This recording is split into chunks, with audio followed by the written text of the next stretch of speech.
Hi there, this is Ronnie, and I wanted to talk about melon belly, which is a common problem that people come across when they start eating a lot of fruit, and it's probably the worst thing that can happen to you when you start eating a lot of fruit, because there's certainly no danger to eating fruit. But melon belly is essentially a very uncomfortable feeling that can happen somewhere in the middle of the stomach, maybe a bit higher up. Some people feel it in the shoulders, and it comes as a result of eating fruit, and it's called melon belly because it happens very commonly if you eat watermelon, particularly if you eat it very fast. And for me, I think it's quite a simple solution to what it is, but there is a lot of people that have been promoting the idea that it's to do with the deficiency of chromium, and I think that this idea came from Don Bennett, who is a speaker from the Woodstock Fruit Festival. Now, I'd heard this idea of it being a chromium deficiency years ago.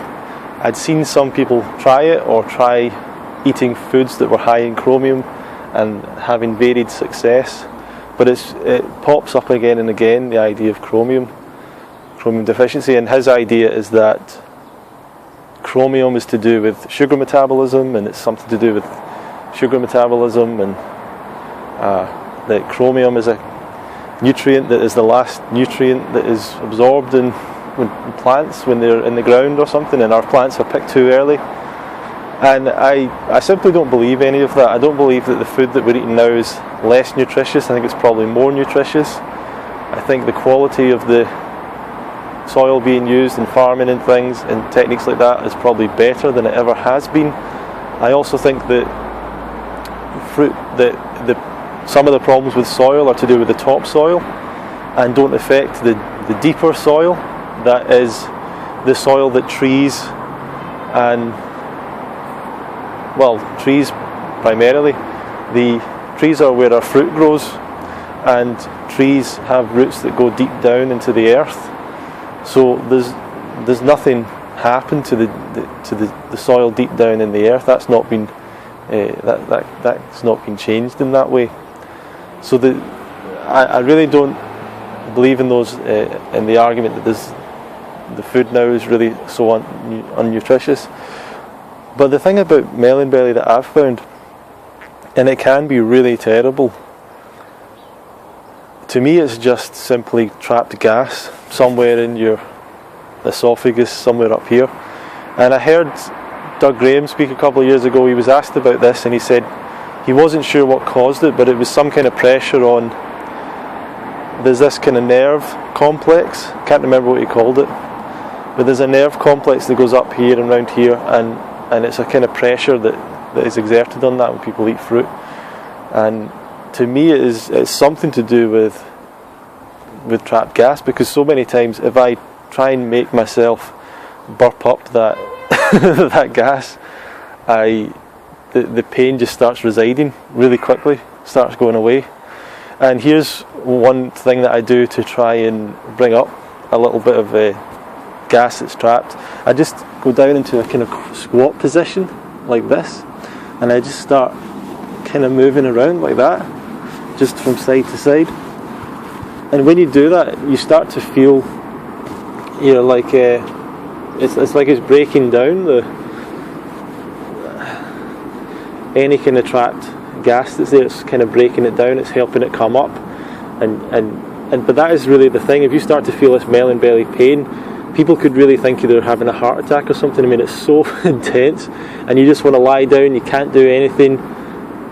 You just don't want to do it. So the first thing with melon belly is to become way more sensitive and way more alert when you're eating fruit.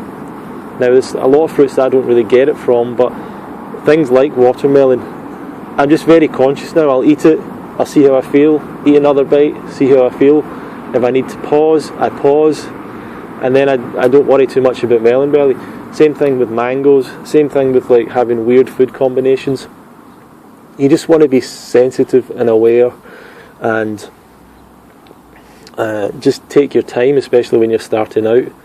And as soon as you get that slight feeling like there's a bit of a discomfort there, and then you stop, you just give it a rest. You maybe try and burp up the gas that's trapped there, And often it'll happen in the morning when a person hasn't eaten yet, and they just wake up, try and go and get some watermelon straight away. They've not maybe drank any water, they may be a bit dehydrated, they've not exercised, they've not done anything else, and they just try and eat a big fruit meal straight away, and that can happen.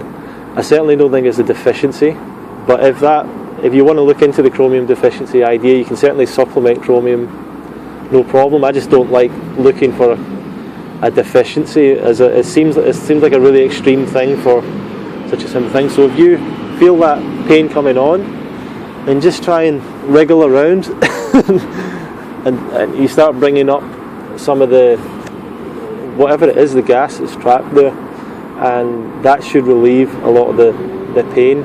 And it can be very intense, the melon belly pain, but it happens rarely to me because I'm more sensitive. I don't eat too quickly. If I start to feel it coming on, I stop, and that's how, you know, don't eat fast, don't eat really quickly. But I don't know, I mean, some people have said they have success with this chromium thing, but I don't. It's not. It's just melon belly. It's just trapped gas. That's my perspective. Anyway, thank you for watching. Feel free to subscribe for more videos, and share this with other people, and ask some comments and questions. And I know that some people are going to be very staunch about the idea that it's definitely a chromium deficiency, but I don't think that's been my experience. Anyway, thank you.